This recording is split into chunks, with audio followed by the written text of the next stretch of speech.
Good evening everyone. শতাব্দীর কিচেনে আপনাদের সবাইকে স্বাগত জানাই। আজকের রেসিপি শসা ও লেবুর হেলথ ড্রিঙ্কস। এই গরমে এই রকম ঠান্ডা এবং রিফ্রেশিং ড্রিঙ্কস যদি থাকে তাহলে প্রাণটা একদম জুড়িয়ে যাবে। এই ড্রিঙ্কস শরীরের জন্য ভীষণই উপকারী, আর গরমের সময় তো বলারই অপেক্ষা রাখে না। তাহলে চলুন শুরু করা যাক আজকের এই হেলথ ড্রিঙ্কস। এই রেসিপির জন্য মেন যে উপকরণ সেটা হলো শসা, লেবু আর পুদিনা পাতা। অবশ্যই কিন্তু এই রেসিপির ক্ষেত্রে পুদিনা পাতা দেওয়ার চেষ্টা করবেন। যদি হাতের কাছে না থাকে তাহলে স্কিপ করতে পারেন, কিন্তু এই রেসিপির ক্ষেত্রে পুদিনা পাতা দিলে দারুণ একটা ফ্লেভার আসে। প্রথমে শসা আর লেবুকে কেটে নেব। শসাগুলোকে কিন্তু এইভাবে খোসা সহ কেটে নিতে হবে।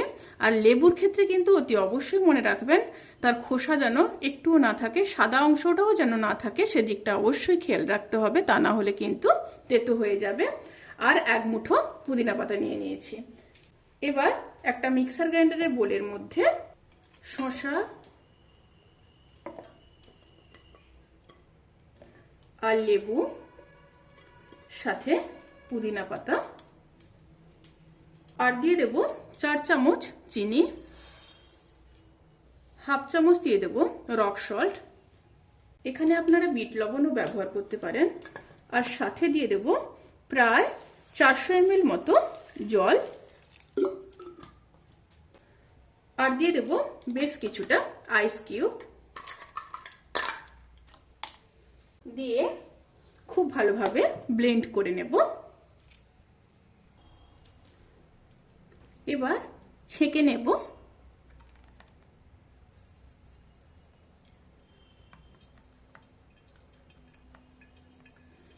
এই ড্রিঙ্কসটা গরমের সময় কিন্তু মাইন্ড রিফ্রেশিং হয়ে যায়, অবশ্যই কিন্তু ট্রাই করবেন।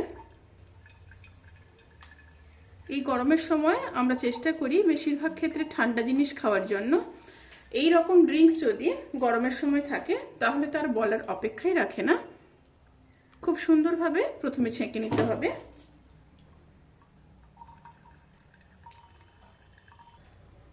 ড্রিঙ্কসটাকে ছেঁকে নিয়েছি, খুব ভালোভাবে কিন্তু ছেঁকে নিতে হবে। এরপর সার্ভ করে দেব।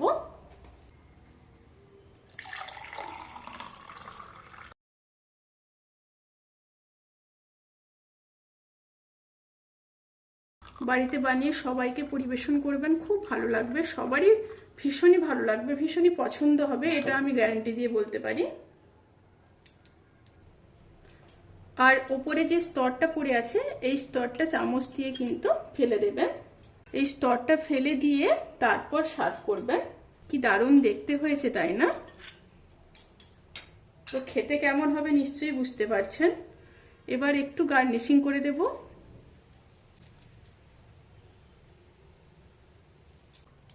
ওপর থেকে আরো একটা একটা করে আইস কিউব দিয়ে দেব, সামান্য লেবুর রস দিয়ে দেব, আর পুদিনা পাতা ওপর থেকে এইভাবে দিয়ে দেবেন। তো আজকের ড্রিঙ্কসটা কেমন লাগলো অবশ্যই কমেন্ট করে জানাবেন। যদি ভালো লেগে থাকে তাহলে অবশ্যই কিন্তু সাবস্ক্রাইব করে দিয়ে যাবেন, আর পাশে থাকা বেল আইকন ক্লিক করে নোটিফিকেশান অল করে দিয়ে যাবেন। তাতে করে আমি যত রেসিপি দেব সমস্ত লিঙ্ক আপনাদের কাছে পৌঁছে যাবে। আপনারা সবাই ভালো থাকবেন, সুস্থ থাকবেন, সাবধানে থাকবেন। আজকের মতো এই পর্যন্ত। পরের ভিডিওর জন্য অপেক্ষা করুন। টাটা।